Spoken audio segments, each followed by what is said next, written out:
Ara jo us presento el següent estudi case. Estic molt contenta de tenir-los aquí, el Jean-Baptiste Dumont. Aquest projecte va néixer amb el nom d'Artist, després va canviar el nom d'Artist, de fet era el nom de l'artista. Welcome. De l'artista que robava i després ha canviat de nom per The Spiral. Ja us explicarà el Jean-Baptiste per què. El títol està molt vinculat també amb totes les accions que s'han fet a nivell interactiu. És una sèrie que marca un abans i un després. Per què? Per molts motius. A nivell de finançament ha estat una de les grans coproduccions europees. Esperem que no sigui la darrera, al contrari, creiem que és una tendència a Europa per segons quines dimensions de segons quins projectes cada cop es necessiten més jugadors al camp, però també és un exemple d'una distribució especial. 10 països han emès la sèrie de forma simultània. Els esforços són increïbles i és un plaer tenir avui el Jean-Baptiste amb nosaltres. Gràcies, welcome, when you win. Notes.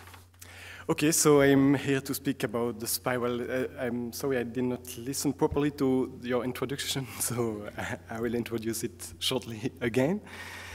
So it's first a TV series, but also a story that happens online and also in reality. And as you said, a big co-production between 7 TV channels. So what I will do is more a presentation, a global presentation about what the project is, and not really a deep analysis because the project just finished some days ago, so I don't have the distance yet to make an analysis about it, but I will present how we articulated all the different media and support together. Yeah, and my point is actually, with that project, it's interesting to see that old and new media don't exclude each other. At the contrary, they can really feed each other. So the TV series can feed what happens online and at the contrary.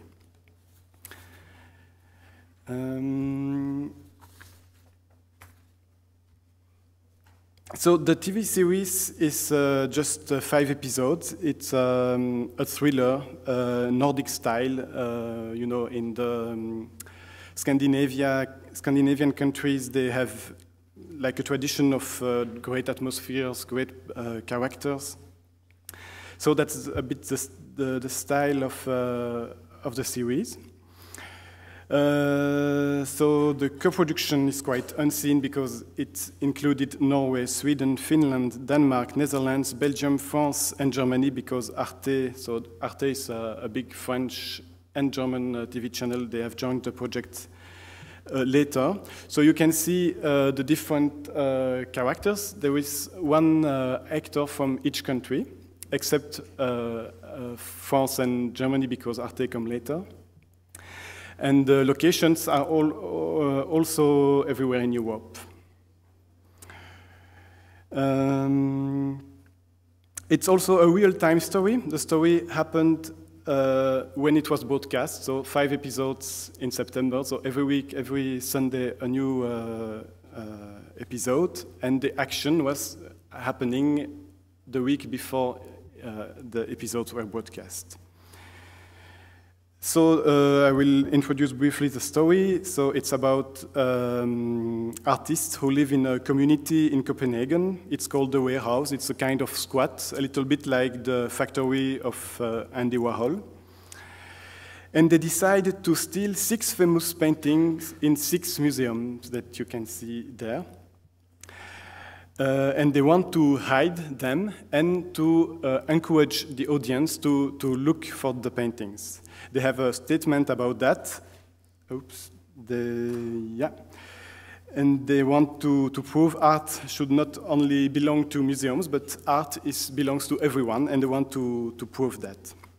They want to prove everyone can be an artist, actually. So I will first show you the trailer of the series. Sure, some may find his work amusing, even thought-provoking.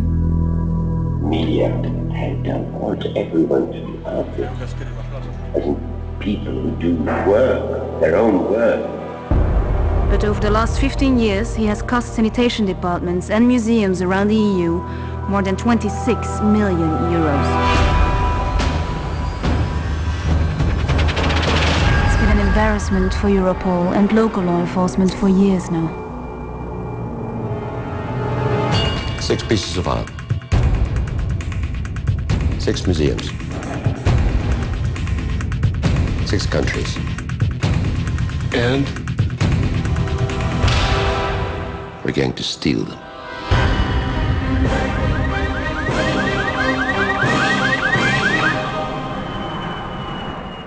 The big question is, what's next? I'm in. Good luck, detectives. You're asking me to just give up my son. The deal's changed now, though. I'm a cop, not an artist. There's been some robberies. 6, all within the last hour, all tagged with a spiral. The website, the spiral.eu, just went live.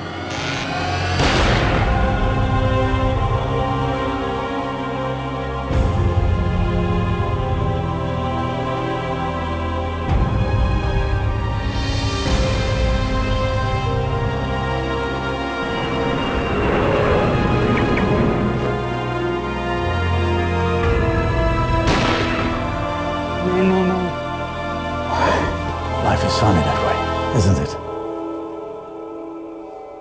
Hysterical.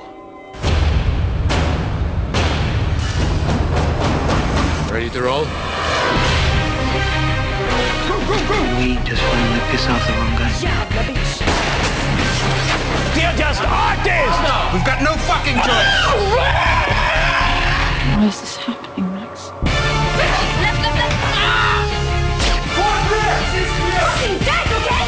Think of it as Arturo 2.0.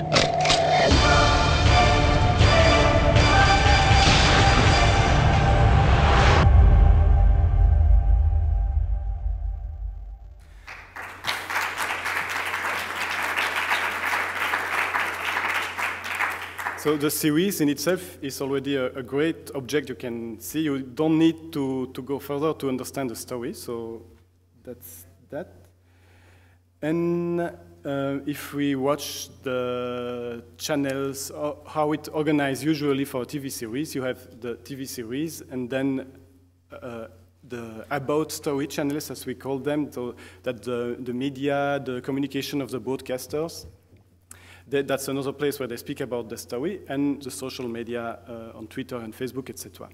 But of course, we went further with this project, and we built a real story world with much more than just the series. The story doesn't happen only in the episodes, but also on internet with a game, also on different blogs and websites that are in story, as we call them. That means that those blogs and websites don't speak about the series, but they speak about the events as they were real. Also, on social media, of course, we used it a lot. Also in story, we don't speak about the series, but we do as the events are real.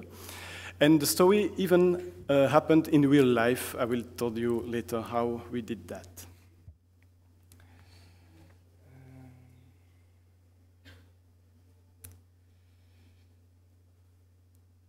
So first, the game.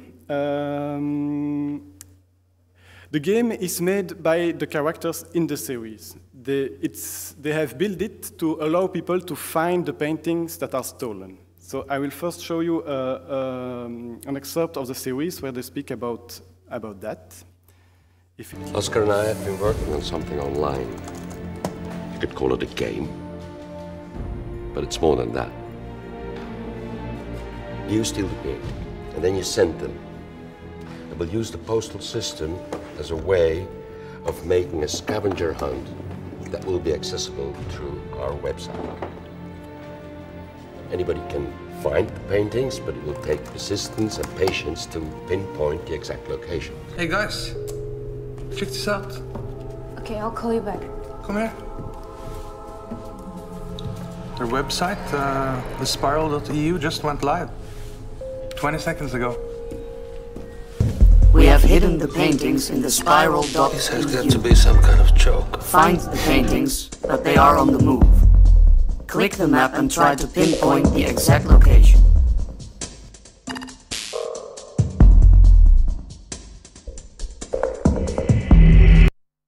So, of course, the game exists for real, and people can really look for the paintings like it happens in the series itself. So I will show you the game briefly. I will load it again to have better definition.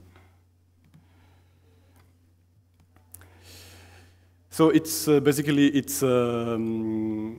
geolocalization game. You have to click on the map, but since yesterday there is a small bug, now it's finished and the game is already disappearing. So normally, as you saw it in the video, when you click, you see at what distance you are from a painting. But of course, here I've found them already. You see them on the map.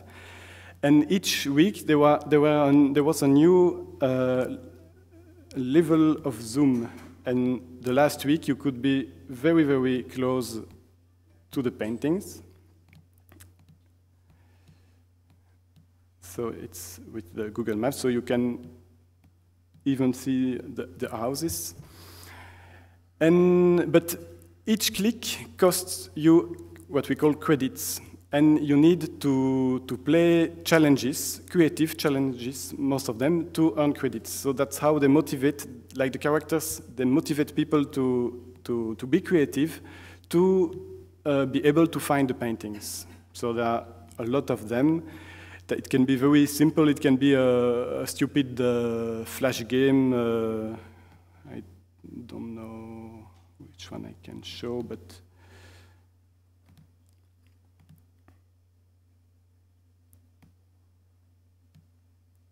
for example, Cannibal, they have licensed existing flash games, and when you play it, you earn credits that allow you to play on the map.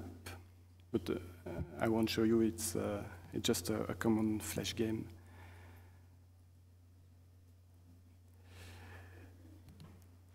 But there are also more difficult challenges. Oh, that's the game we start.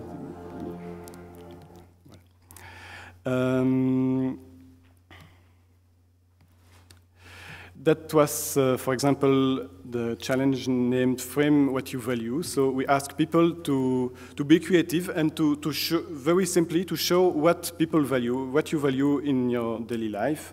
And you take a picture of it, and then the picture is reviewed, and you get points. So it was just to encourage people to be creative. So that was very simple, and there were also much more complicated challenges.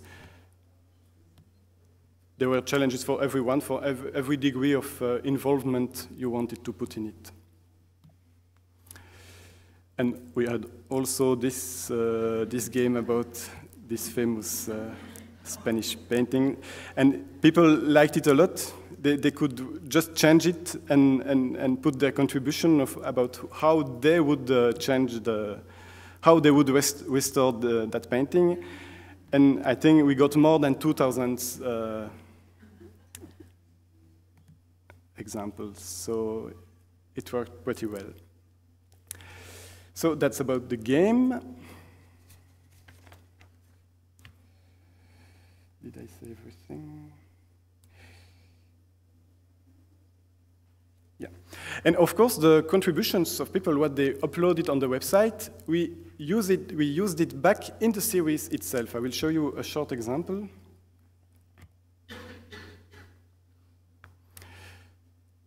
So that's People are actually the series. picking up my challenges. Wow. They are watching at the Listen game to this. in the I'm going to series. make a reenactment of my favorite Rubens. Hey. And then there's a picture of a cat in a frame. And it says, I framed my cat because she's the most valuable thing I have. Oh, really? Oh, that's amazing. Great. And that's a real contribution of someone. and that has been put in the editing like 2 days before the broadcast. So it's quite unseen in the TV story, I think. It's a real connection between the alternate reality and the series.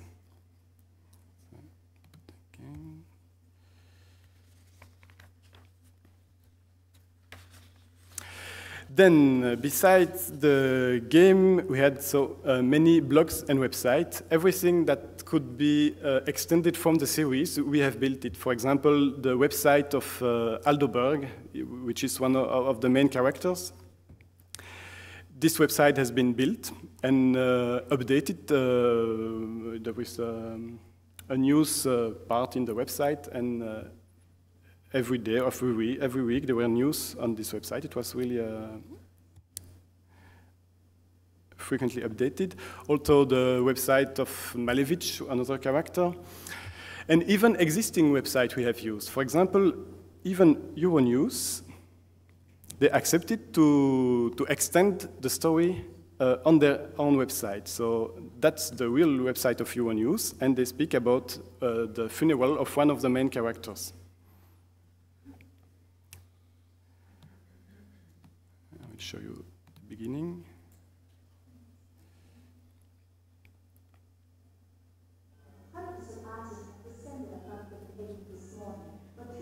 So it's just a reporter speaking about it, and she even, I cannot go forward, but at the end of the interview, she even interviewed one of the main characters, but he stays in his character, so it's just like the story is continuing on the website of Euronews.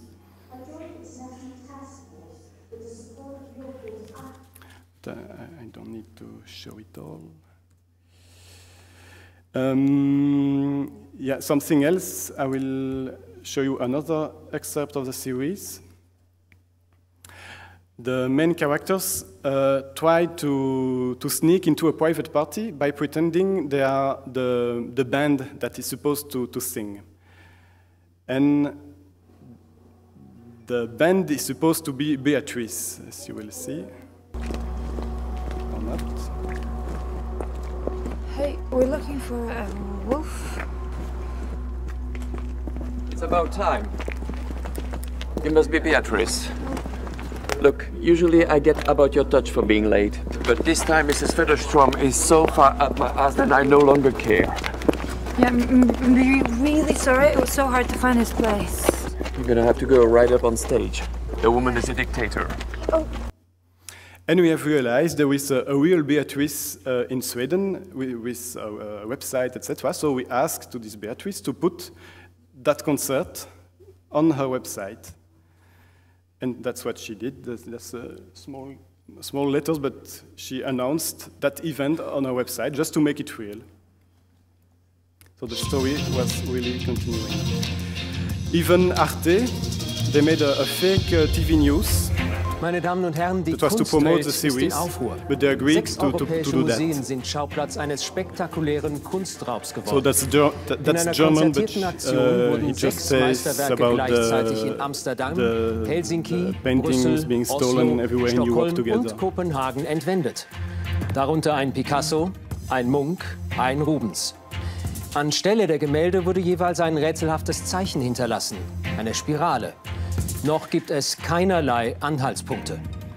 Sobald wir neue Erkenntnisse haben, halten wir Sie mit weiteren Infoflashs und auf unserer Homepage auf dem Laufenden.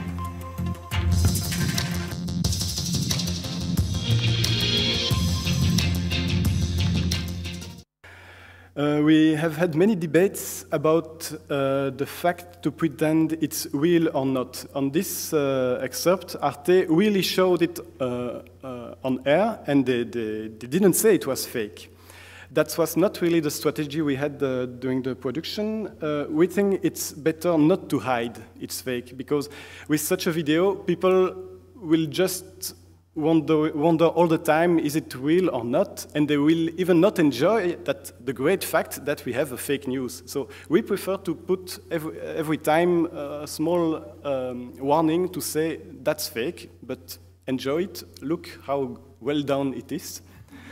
And I think this approach is better than just doing like Arte and saying, oh, this is for real, and people are just confused, and then I think they don't enjoy much. And another example of what we had to extend the story universe is the blogs. Actually, my main role on the project was to make a blog.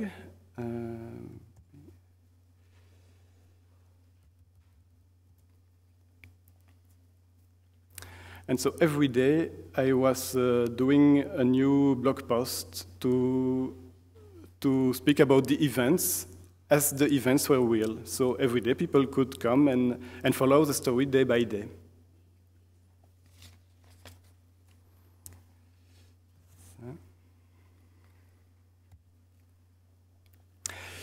And of course, social media, we used it a lot, and in a very special way. So I was telling in the beginning about the warehouse, this community, this squat in Copenhagen. We decided to make this community for real. During 3 days, about 1 year ago, we put together different artists and role players to just act as if the warehouse was real. And so they all made Facebook profiles, so we had about 40 Facebook profiles that are still active by all the people living there. And they were like great ambassadors doing the whole game just to communicate with the audience. And we have been, I was part of the game too. In the Nordic countries, apparently the role plays, they call that LARP, live action role play. They do that very often, it's very common. And I was part of it too, and I played my own role of documentary maker. And the goal was to, during 3 days, to leave some parts of the story. We had different scenes that we reenact. That was total improvisation, of course, and we were supposed to take a maximum of pictures and videos to put it on YouTube, on Facebook, etc., to make this community feeling real and to have like many other storylines online. So we made just hundreds of pictures and videos about that.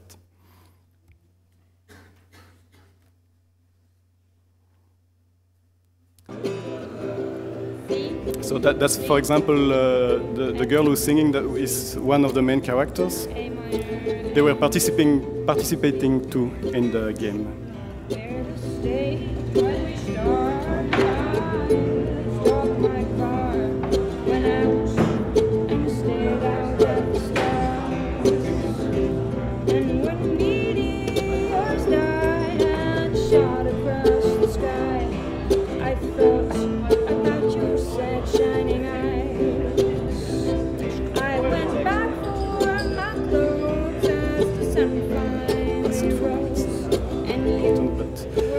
Those are a mix of people who like playing those games. So they are playing like side stories that are just a complement to the real big story.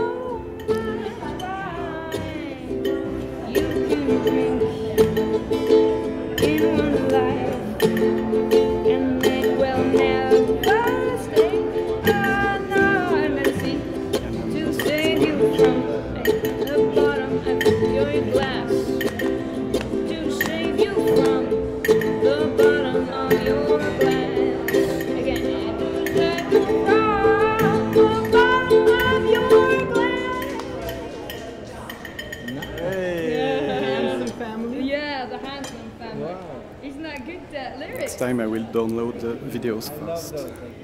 I had nothing to say on Christmas Day when you threw all your clothes out in the snow, when you burned your hair, knocked over chairs. It's great, it's really cool. Disco time. So it's just a daily life YouTube video. But of course, they are also connected with the series itself.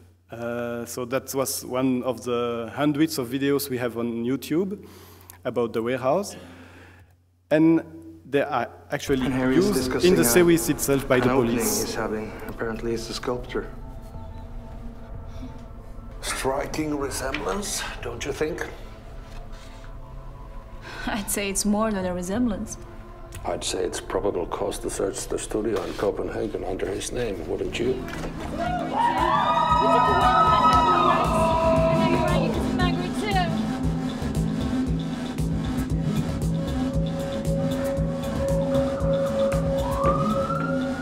The cops are here again. Guys, the party's over.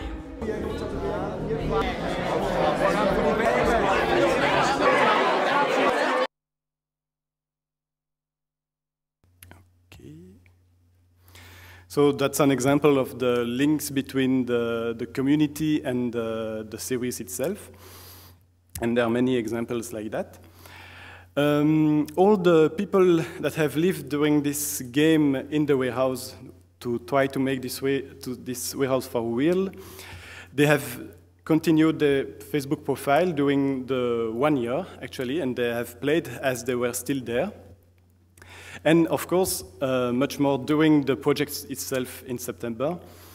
They were really active. In the beginning, there was just those artists speaking to each other online, and then they have been joined by all the audience who really liked to see those characters are for real, and they have been speaking with them too, and now we are hundreds of people communicating of the group. There was a Facebook group about the warehouse, and now it's really fun. It was really active during the broadcasts. And finally, we also had a real-life event. The story also happened in real life. For example, in the museums, the 6 museums collaborate with us, and they have hidden the paintings that were stolen in the story. During the 5 weeks of the project, you could not see those paintings in the museums, even if they were really famous. So it was also a way to attract people, the tourists visiting those famous museums and seeing that Rubens, the famous Rubens, is not there, but there was the spiral, the logo at the place of the paintings, and they could dive into the fiction world as well. And for example, we also had challenges on the game that I showed you to go to the museums and to take a picture of you next to the spiral, etc. So the story was really not only in the episodes and online, but also in reality. We have also hidden USB sticks with codes to get credits everywhere in Europe. And so you could find some clues on the website to know where you could find those sticks. And this is a video, but it won't load apparently. It's a video about an event. We organized it for real too. So as I said there was Arturo died in the episodes, in the first episode. That's a main character. And we organized a wake to his honor, like a party at night just to think about him, etc. And this party existed for real, and the audience was invited to go to this funeral and to pray, to commemorate about him. So the story really happened for real too. And also we had a final event, first in front of the European Parliament, where the paintings were supposed to be brought, but also in front of each museum. And those events were interconnected with a live streaming, so you could go everywhere in front of every museum and we would have seen the same projection. For example, this is filmed from Brussels, in front of the Parliament.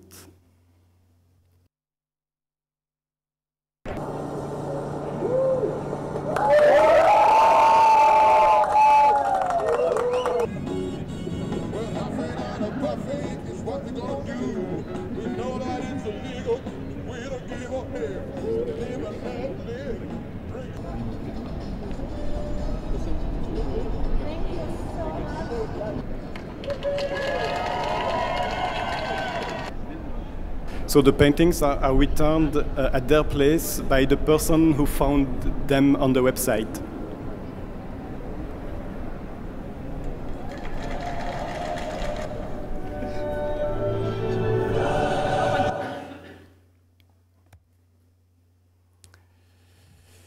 So all this is meant, of course, to bring the people in the story world.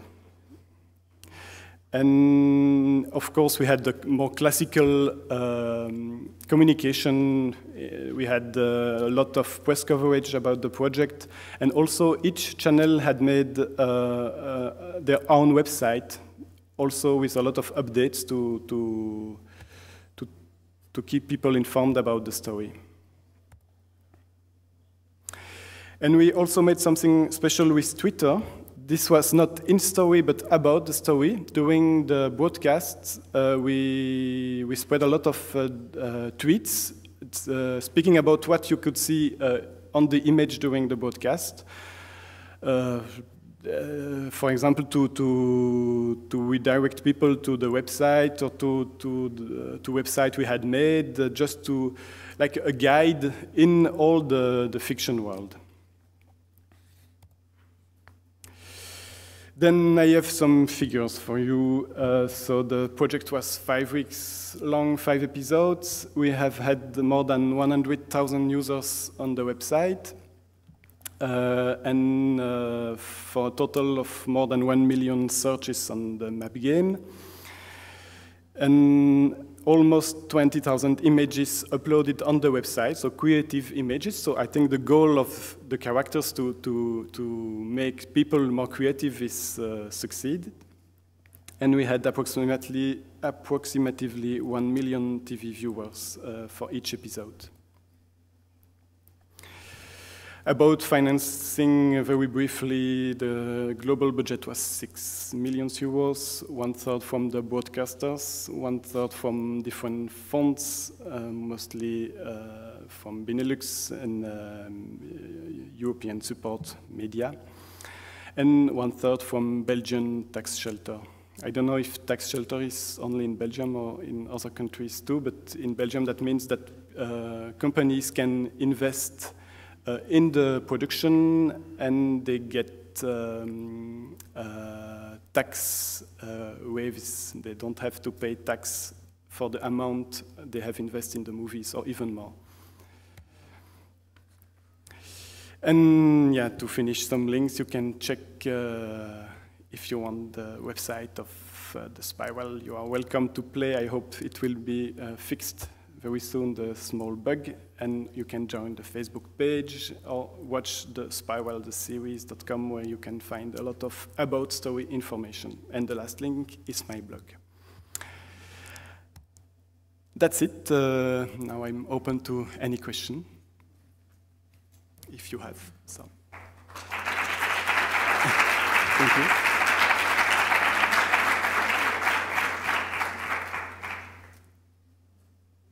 Any question? Yeah.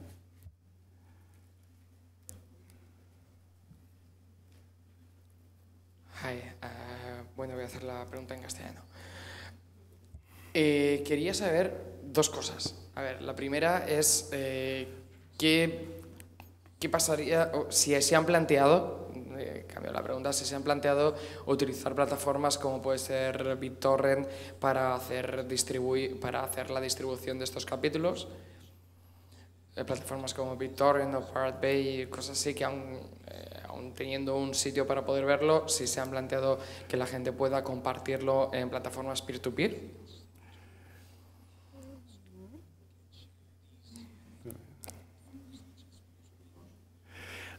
I don't think so. So I think I didn't introduce what I really did on the project, but I was doing this blog and also different aspects of interactive storytelling, so I was not really working on the distribution.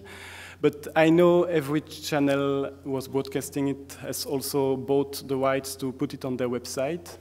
So I don't know if it's compatible with peer-to-peer or other distribution platforms, but no, at the moment that's the only we don't have spread on specific platforms. Gràcies. Et puc contestar una mica perquè conec el productor, el Peter de Maguet, he estat parlant amb ell, i una mica la idea també és exportar d'Spiral a altres territoris. Per què no una Spiral en castellà, no només l'estat espanyol, també Llatinoamèrica. Llavors, una mica la distribució està plantejada així, en aquest moment, però s'espera, o l'estratègia era no quedar-se aquí. Llavors, clar, si fem una cosa més global, com deies tu, de distribució entre usuaris, potser això et pot, com a productor, com a estratègia d'un productor, dir aixafar l'entrada d'un projecte que és molt novetós a altres territoris on encara no el coneixen. T'he contestat, oi? Sí. Estupend. Més preguntes?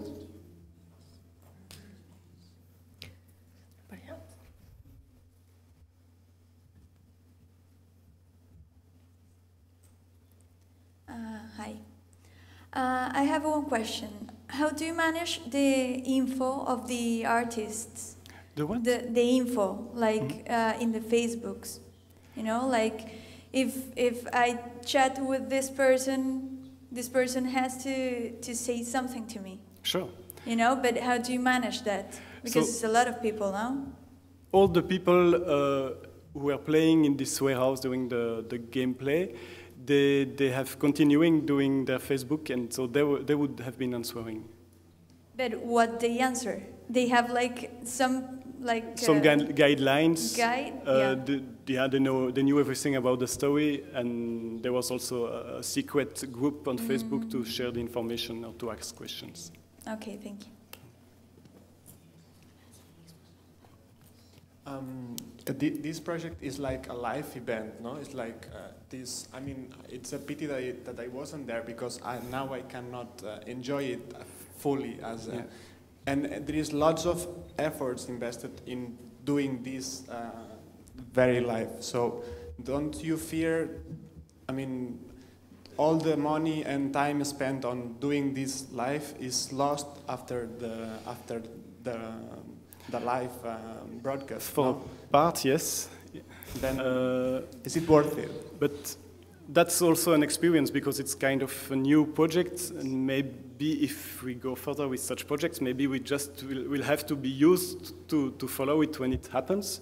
Of course, the series in itself, you can watch it without following all the rest. And, so it was very important to build a community beforehand. No? How did you raise awareness of the project before? So we started with this warehouse community, and also we launched videos beforehand. Before the first episode, there were some events happening in the series that are supposed to happen some months before, and we were already speaking about those events. For example, a video of a stunt that the main characters had organized.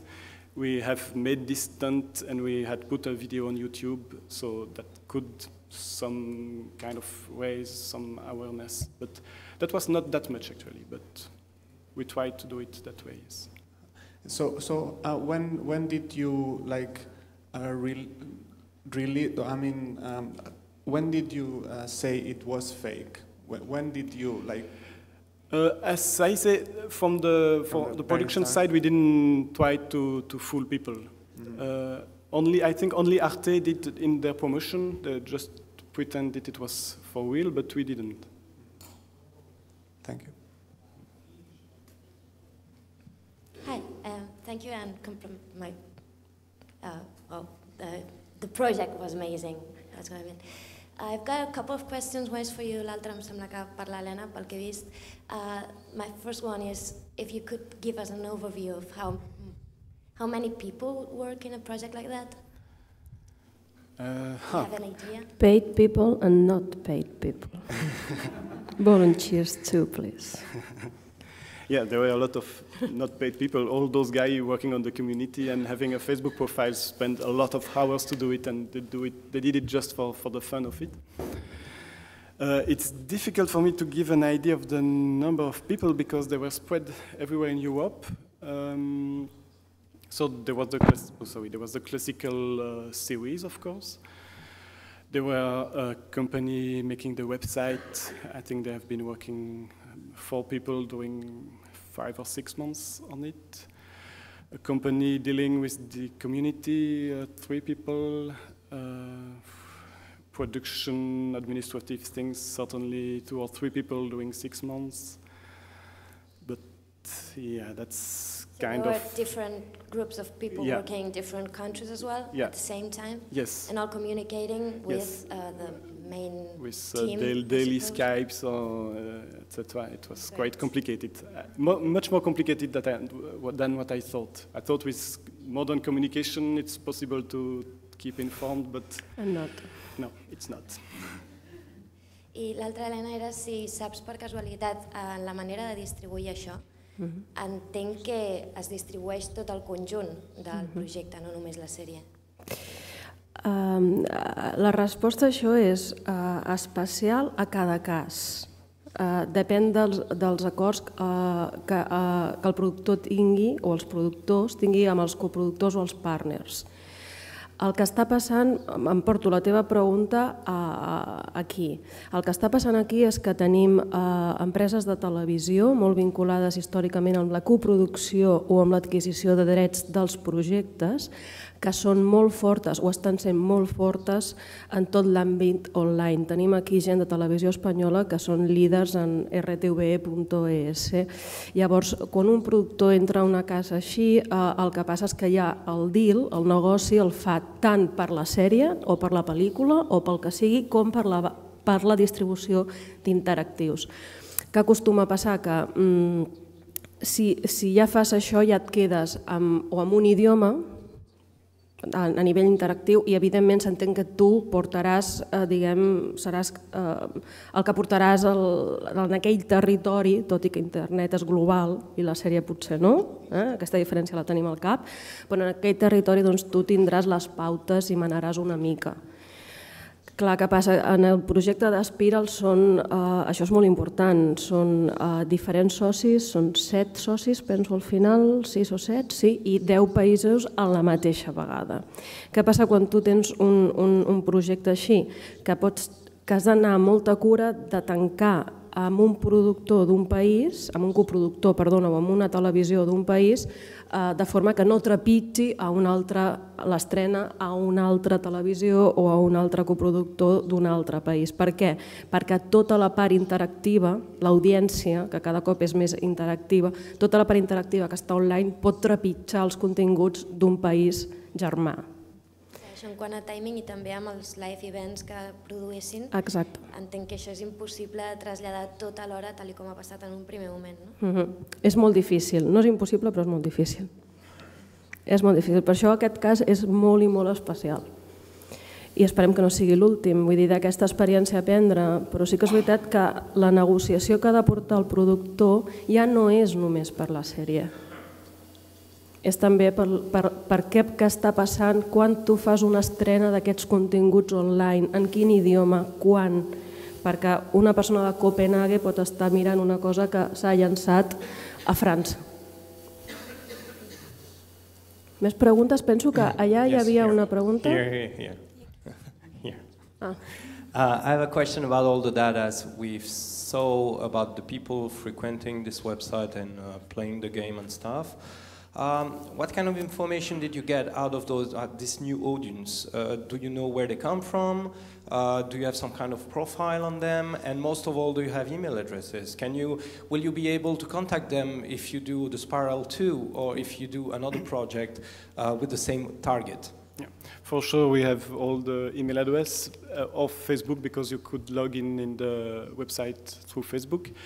About the profile, I don't know yet. I guess we'll have reports soon about what the global profile was of the people.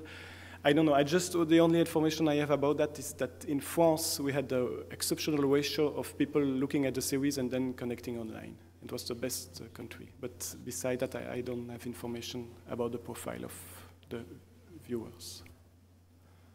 If you have it, I want it. Okay. I want it too. No, és molt important aquesta pregunta, perquè cada cop més serà més i més important que conegueu la vostra audiència. On són, què volen, què els agrada i el més important de tot, dins d'un món que cada cop són més i més bombardejats d'una forma més fàcil i gratuïta per les empreses, els projectes, etc., com arribar amb ells. Vull dir que el valor de la data de l'ID és importantíssim. Més preguntes? Volia fer una matisació, Salvador Fabregat, de Televisió Espanyola. És una mica envers a una pregunta que han fet, una explicació que feien abans David i Freddy molt correctament. És a dir, els models actualment són molt flexibles. És a dir, els broadcasters, les televisions tenen actualment, per model, per costum, arramblar els drets de comunicació a nivell de web i tal, vincular-los, no monetitzar-los, perquè venim d'un model determinat i tal.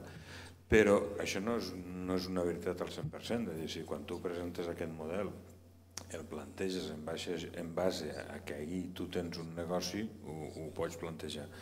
I era lligant en l'última pregunta que feien, en un moment determinat, en la transmissió dels Jocs de Pequín, es va plantejar un problema a nivell de web. És que la web de Televisió Espanyola tenia una potència a l'hora de retransmetre esdeveniments via web dels Jocs Olímpics que trepitjaven uns altres drets. Es va tenir que limitar geogràficament l'accés a la web perquè estaves trepitjant el dret de la BBC o el dret d'un altre país que havia pagat uns diners per retransmetre uns jocs. O sigui, tenia uns drets que no els podia exercir perquè a través de la web arribava a tot el món.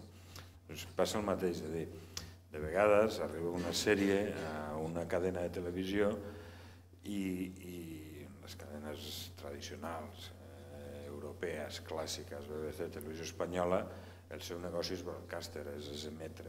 Per ells la web és una segona pantalla important que cada cop, però que econòmicament no està valorada.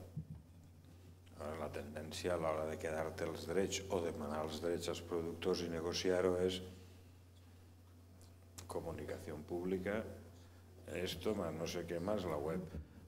Si tu has el teu contingut, la teva marca, el teu gran content, el llances, com en el cas de Cotó, que va anar a imprimir un joc, que hi ha una història, pots plantejar una necessitat que serà diferent i ahir ens adaptem tots, és a dir, les televisions, les productores, a la necessitat de cada contingut.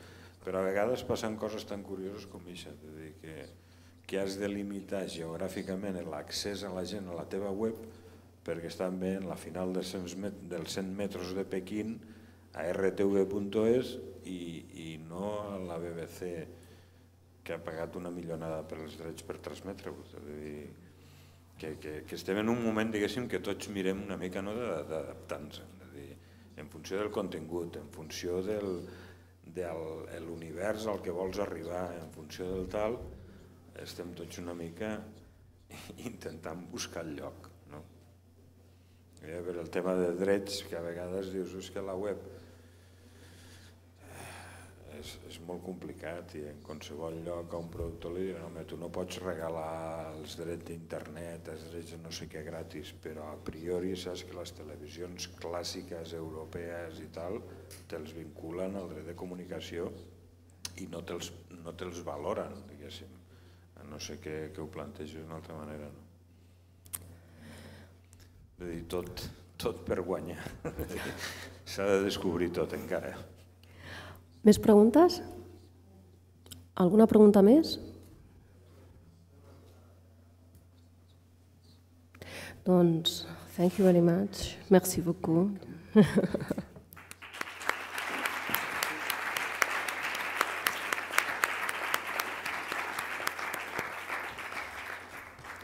Bé, ara em toca acomiadar l'acte.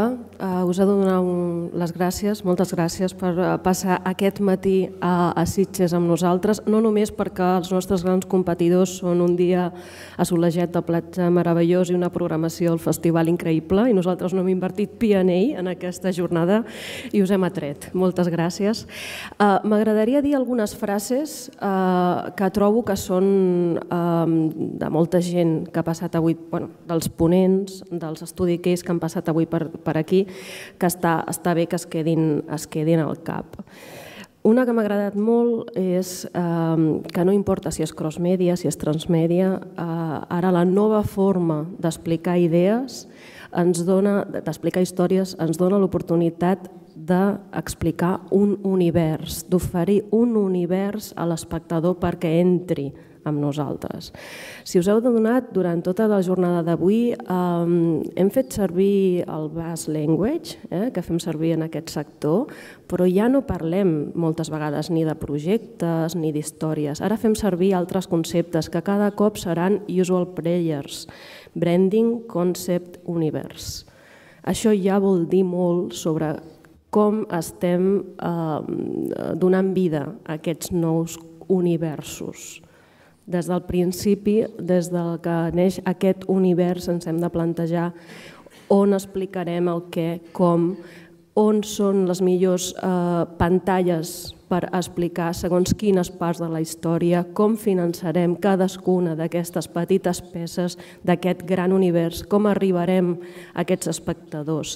Molt important, el Dominico ha tocat un punt vital, conèixer l'audiència. Al programa Mèdia cada cop més veureu que us demanarem informació, però no és només el programa Mèdia, de forma general, en un món global, conèixer la vostra audiència, on són, com arribar amb ells, què els agrada i si el vostre projecte està dins d'un nínxol o no. I en aquest sentit, molt important, potser, per primera vegada, els crossmèdia i els transmèdia i els interactius i tota aquesta nova forma de comunicació us dona la possibilitat de tastar aquesta història abans de fer-la més gran, potser. Més coses, l'ordre dels factors. Hem vist videojocs que surten abans de sèries, hem parlat de sèries que viuen gràcies a generar comunitats de Facebook, Twitter, notícies, etc. Cada cop més estem veient que la legislació que estàvem acostumats a tots a respectar a través de les finestres clàssiques potser s'està diluint, també els drets territorials, potser ara ja no parlarem tant de territoris, potser parlem d'idiomes que abarquen diferents països, no ho sé, quin és el futur, no ho sé, però sí que és veritat que al final tot s'està diluint una mica, territoris, llenguatges, finestres d'explotació, què és primer que què, per al final arribar a una audiència que està i que vol el que vol quan ho vol. Respecte al finançament, és difícil finançar projectes interactius? Sí. En un context de crisi importantíssima, els interactius els han enxampat en un moment que estan assentant-se, que estan creixent. S'ha de crear un networking, s'ha de crear festivals i mercats, us hem explicat avui alguns d'ells, i sobretot s'ha de fer un pensament també d'alguns fons públics de segons quins països, a nivell nacional o regional, per a aquestes obres.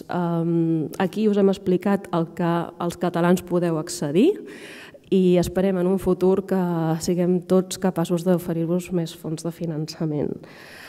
I dit això, només em quedo amb una frase final abans de dir-vos que, sisplau, ompliu les enquestes abans de marxar, i és que tot el que pengeu a internet perdura i potser això és un gran què. Gràcies.